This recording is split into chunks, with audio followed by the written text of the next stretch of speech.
Indian coast guard का जो first intake है 2022 का, इसका जो एग्ज़ाम है 2 दिन का हो चुका है और 2 दिन का भी एग्ज़ाम बचा हुआ है 27 और 28 तारीख का। जो भी कोई कैंडिडेट कल एग्ज़ाम देने जा रहे हैं तो सबसे पहले मैंने काफ़ी कैंडिडेट को, मेरे पास भी कमेंट आया था कि क्या कल भारत बंद है, क्या हमारे एग्ज़ाम पर इफेक्ट पड़ेगा। तो देखिए, कोई भी कैंडिडेट किसी भी प्रकार की कोई टेंशन ना ले, इसका कोई भी इफेक्ट आपके पेपर पर नहीं पड़ेगा।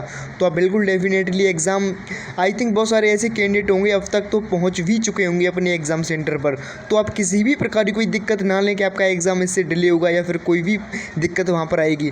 तो आप बिल्कुल भी टेंशन ना लें, आपका जो एग्ज़ाम है बिल्कुल डेफिनेटली कल कराया जाएगा। भारत बंद से कोई दिक्कत पड़ने वाली है नहीं। तो देखिए, 26 सितंबर का जितना भी आपका शिफ्ट हुआ, 3 शिफ्ट का एग्ज़ाम हो चुका है और आपको पता है एक दिन में 3 शिफ्ट कराई जाती है इंडियन कोस्ट गार्ड द्वारा। तो तीनों शिफ्टों के मैं क्वेश्चन लेकर आया हूँ जिस तरीके से कल मैंने आपके लिए प्रोवाइड कराए थे। और ऐसे ही आपको मैं, देखिए, कहीं ना कहीं लेट तो हो जाता हूँ, लेकिन आपको चारों दिन के जितने भी एनालिसिस हैं मैं आपके सभी प्रोवाइड कराऊंगा। तो आप यहाँ से देख सकते हैं जो फर्स्ट शिफ्ट है, क्वेश्चन देखिए, कहीं ना कहीं जो डीवी वाला पेपर है, डीवी वाला पेपर अभी तक जितना भी 2 दिन का एग्ज़ाम आया वह कहीं ना कहीं इजी टू मॉडरेट रहा है। इसका जो जीके का लेवल रहा है बहुत ही कहीं ना कहीं इजी रहा है। जो कैंडिडेट क्या है कि बेसिक जीके भी अपना पढ़कर जा रहा है, तो अटैम्प्ट जितना भी जीके आ रहा है सभी क्वेश्चन को अटैम्प्ट कर आ रहा है। वही फिजिक्स में वही सेम प्रॉब्लम बताई जा रही है, आपके जो न्यूमेरिकल है लगातार लेंथी न्यूमेरिकल पूछे जा रहे हैं और आपका कहीं ना कहीं एक हाई लेवल के न्यूमेरिकल पूछे जा रहे हैं। तो देखिए, जिस तरीके से आपके लिए हार्ड हैं तो कहीं ना कहीं जो आपके सामने आपके साथ जो कैंडिडेट एग्ज़ाम देने जा रहा है तो उनके लिए भी सेम हार्ड होने वाली हैं। तो ऐसा तो नहीं है कि उसने पहले से ही क्या है कि कर लिए हैं, तो ऐसा तो कुछ है नहीं। हो सकता है थोड़ा 19-20 हो, उसने ज़्यादा प्रैक्टिस कर ली हो, तो ज़्यादा इसका इफेक्ट नहीं पड़ेगा, आप कवर अप कर सकते हैं। मैं आपसे पहले ही बोलता रहा हूँ,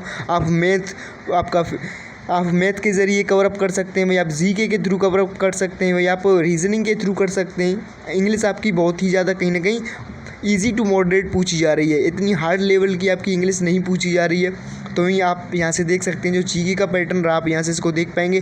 एक परमाणु का सिद्धांत किसने दिया था, तो आई थिंक सभी कैंडिडेट को पता होगा, जो परमाणु का सिद्धांत दिया था वह जॉन डाल्टन ने दिया था। परमाणु आपको पता है 3 पार्ट से मिलकर बना होता है, इलेक्ट्रॉन, प्रोटॉन और न्यूट्रॉन। जो इलेक्ट्रॉन और प्रोटॉन होते हैं, इलेक्ट्रॉन जो वैद्युत रूप से ऋणावेशित होता है, वहीं जो प्रोटॉन होता है आपका वैद्युत रूप से धनावेशित होता है। और वहीं जो परमाणु की बात करें तो परमाणु आपका वैद्युत रूप से उदासीन होता है, अर्थात प्रोटॉन और इलेक्ट्रॉन इस पर आपस में बराबर होते हैं, लेकिन इसके जो चार्ज होते हैं वह अपोजिट डायरेक्शन वाले होते हैं। तो इसका जो सिद्धांत दिया था वह जॉन डाल्टन ने दिया था।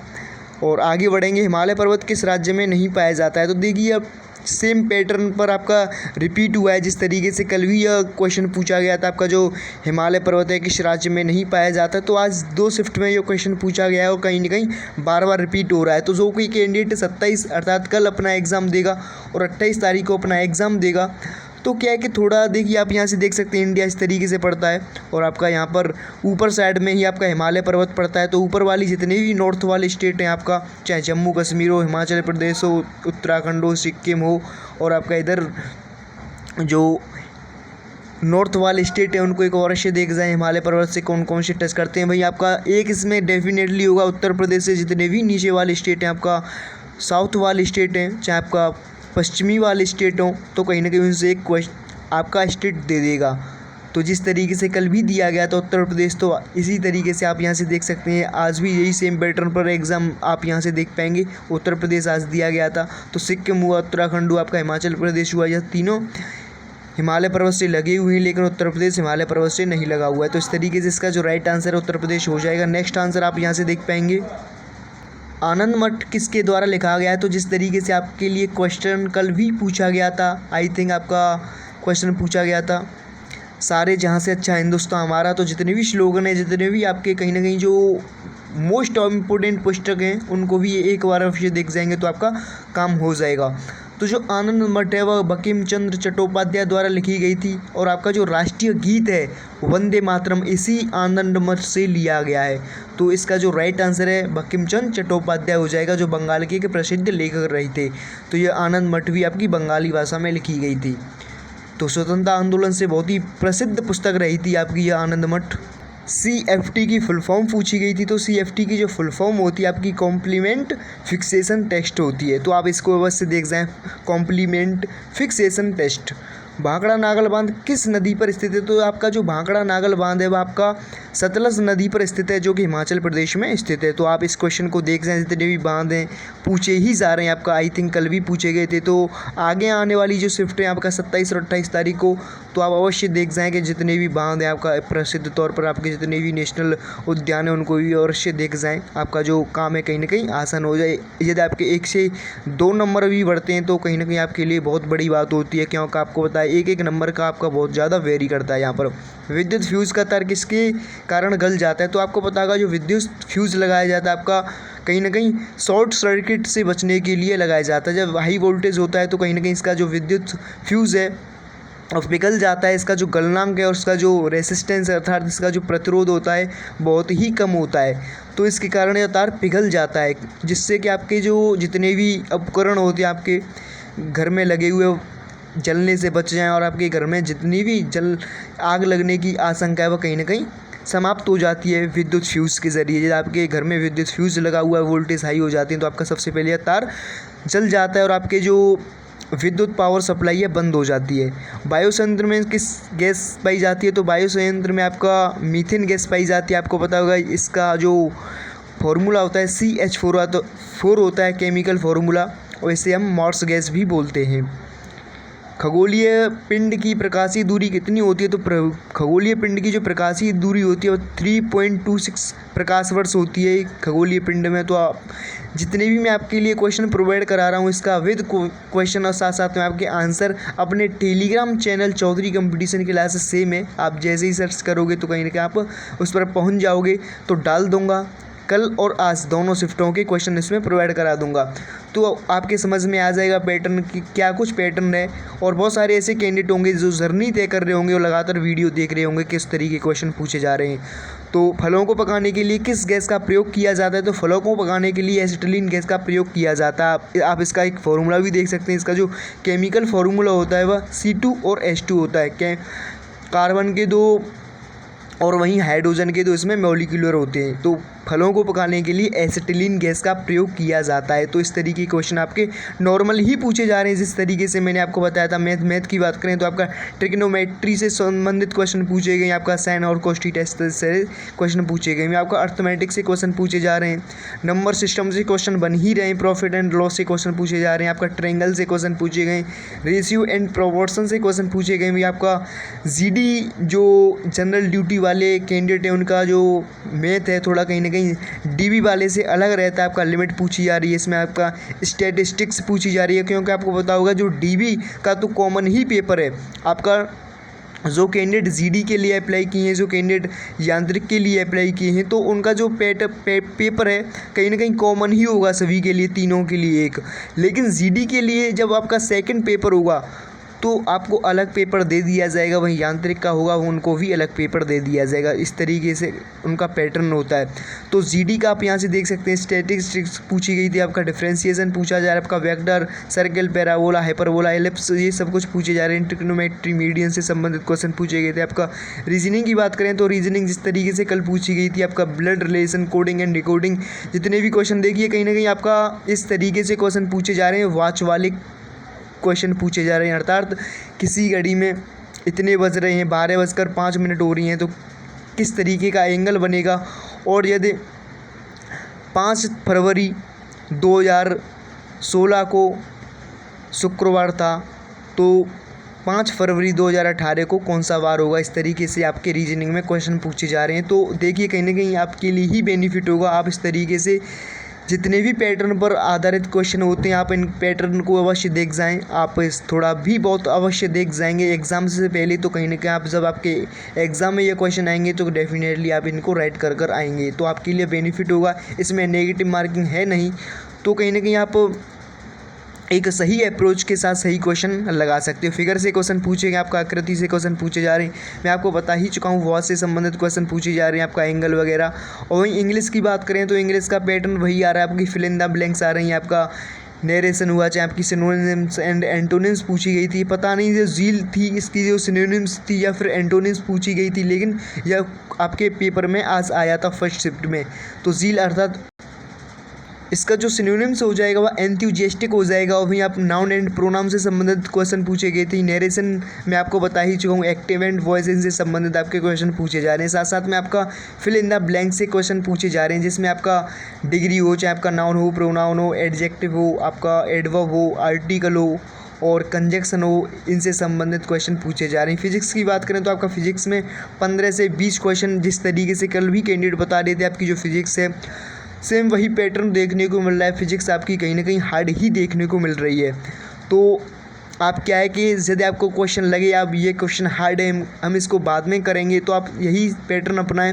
आप फिजिक्स पर बाद में आएँ और बाद में ही इसको करने की कोशिश करें।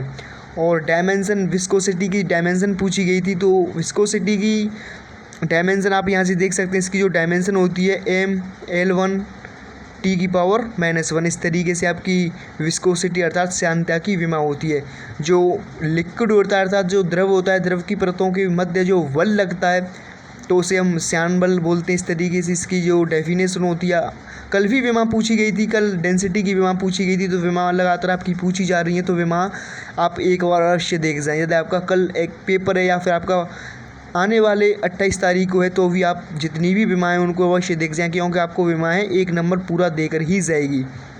वही सेकंड शिफ्ट वाले कैंडिडेट आप यहाँ से देख सकते हैं। इनका जो सेकंड शिफ्ट में आज पेपर था जीके की बात करें तो आपका हीराकुंड बांध कहाँ स्थित है, तो हीराकुंड बांध आपका उड़ीसा राज्य में स्थित है, जो कि महानदी पर स्थित है। संविधान से क्वेश्चन पूछा गया था, आपका संविधान से क्वेश्चन बन ही रहे हैं, लेकिन संविधान से जितने भी क्वेश्चन बन रहे हैं आपका नॉर्मल ही बन रहे हैं। ऐसा नहीं है कि आप उन्हें या थोड़ा भी बहुत रीड किया होगा संविधान, आपका पॉलिटी थोड़ा भी बहुत पढ़ा होगा, तो कहीं ना कहीं आप आराम से कर आएंगे ऑप्शन के थ्रू ही।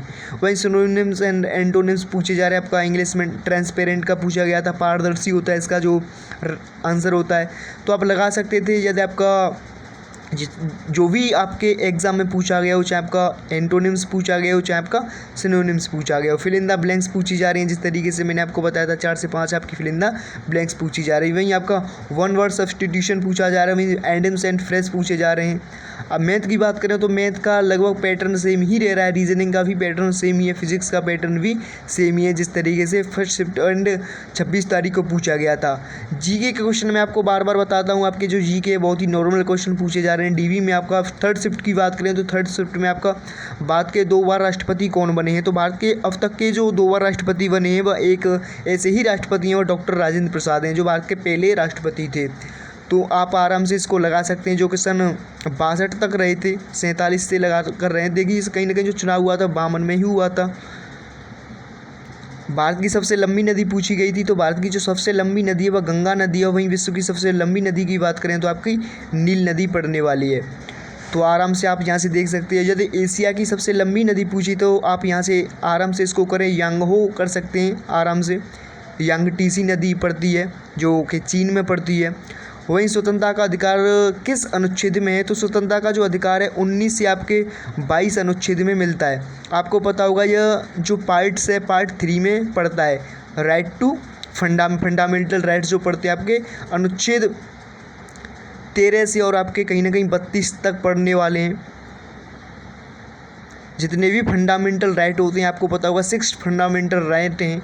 तो राइट टू इक्वलिटी की बात की जाए, चाहे आपका राइट टू फ्रीडम हो, चाहे आपका राइट टू अगेंस्ट एक्सप्लॉयटेशन हो, चाहे आपका right to freedom for religion हो, चाहे आपका एजुकेशनल एंड कल्चरल राइट हो, चाहे आपका फिर कॉन्स्टिट्यूशन ऑफ एमेडिस राइट्स हो। जितने भी राइट्स हैं उनको एक बार अवश्य देख जाएं, कहीं ना कहीं बेसिक ही पूछा जा रहा है। भारत की सबसे ज़्यादा सीमा किस देश के साथ लगती है, तो भारत की सबसे जो ज़्यादा सीमा लगती है वह बांग्लादेश के साथ लगती है। आपको पता होगा 4096 किलोमीटर भारत की सीमा लगती है। तो कल भी ये क्वेश्चन पूछा गया था, कल मैंने आपको बताया था हो सकता है कि आने वाली शिफ्ट में आपका सबसे बड़ी या फिर सबसे छोटी सीमा वाला देश पूछ लिया जाए।